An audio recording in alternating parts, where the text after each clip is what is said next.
Salut, c'est Jason d'XR Studio. Aujourd'hui, je vais t'expliquer ce que c'est la compression audio.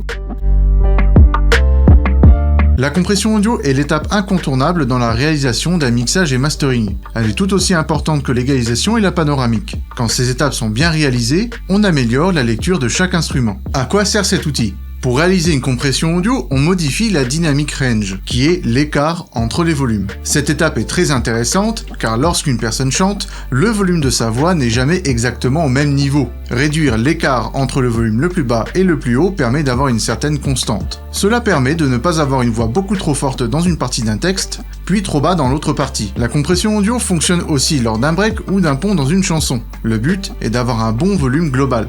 Voici un petit exemple à écouter.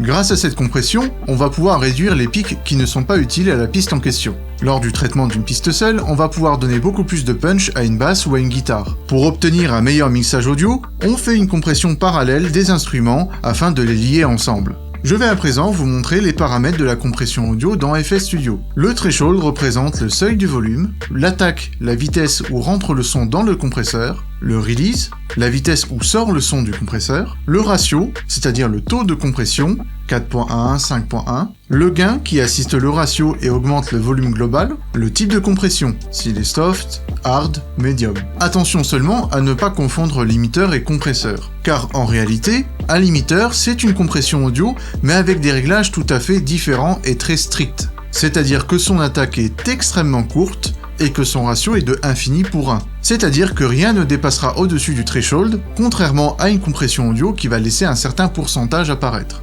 Voici un exemple à ne pas reproduire avec une surutilisation du limiteur.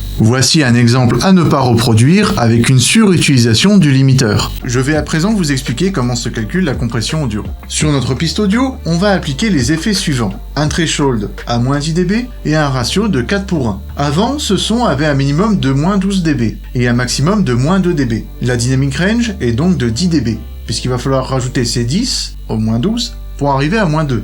L'écart de volume entre le threshold de moins 10 et le maximum de moins 2 dB est de 8. On va donc appliquer le ratio suivant. 8 dB divisé par 4 est égal à 2 dB. Donc notre son, une fois compressé, aura un minimum de moins 12 dB et un maximum de moins 8 dB.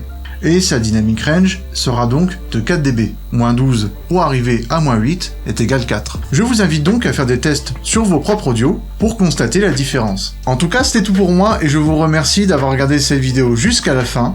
Ciao!